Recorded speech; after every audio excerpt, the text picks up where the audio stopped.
So in this demo video, we're going to take a look at how to add in some key actions for one of the pieces, in this case, the object rock middle. And the reason that's kind of significant is they've done a clever trick where when we're building our room, all we have to do is put in pieces that are of the object rock middle type. And then there's going to be some automatic code that checks to see about the ends, and then when the person's playing, it'll actually complete the pieces for us. So if I were to play this when I have everything ready, you might not be quite there yet, but later on you can. If I were to play this or run it with F5 or clicking on this little play button here, then this is how those ends will look. So you can see they now have beginning and end pieces, and GameMaker Studio with the code we put in there, it automatically converted the things on the left with nothing to the left of them as beginning pieces, and things on the right hand side it converted over to ending pieces.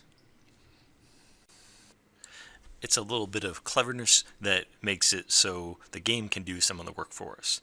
So a couple of things I want to point out before we dive into that are there can be a lot of things going on within the GameMaker Studio interface, but you have a lot of control over what you're seeing. You can resize things, you can make things go away. So notice, for instance, if I'm on the room right now, that's what's active in my work spot here, I can make this entire window collapse, giving me more space here. So if I wanted to, I could zoom in on the room. And then I can also, with my middle mouse button, I can click and move things around, or I can take advantage of this center fit, and that will take care of things for me. So you notice there's also a collapsible indicator, a little chevron over here. So that means I can also make that window collapse. So as you're working with different parts, you'll probably want to be hiding some things so you can focus on just the parts that you want, and then bring them back when you're doing something else.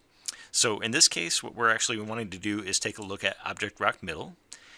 So let's open that up, and this is a fairly complete version, but one key thing that we have to take a look at is when we're making any kind of an if object, like this one, if any object at, and this is saying check 32 to the right of where we are, since it's relative, and 0 for the y means right at our height, no difference, also relative compared to the object rock middle piece that we're talking about.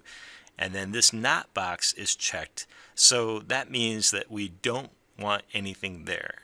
So this is saying basically if there's nothing to the right of me, then I want to change the instance of that piece into object rocked end. But that's good code, that's good thinking, and it's going to work. But if you notice, there's this green area here. So let me zoom in a little bit so we can see this. And I'll hide the toolbox over here since I don't need that right now. So there are two ways to connect things to an if statement. You can either have that right below it, which is when we don't have if statements and things are just being connected one after the other, then we typically have it go right below, so it makes a little chain that way. However, if we want it to be connected to the if statement as a kind of dependency, then we need to bring it over to the right hand side. So notice that as I was doing that, there was a purplish area being activated here on the right hand side.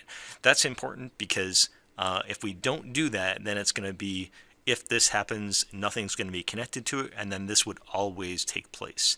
So by having it not connected to the bottom here, but instead off to the side, these things are actually now connected to this if. So back in JavaScript, that would have meant something like you'd have curly braces after your if statement, and then these two items were connected to that if statement.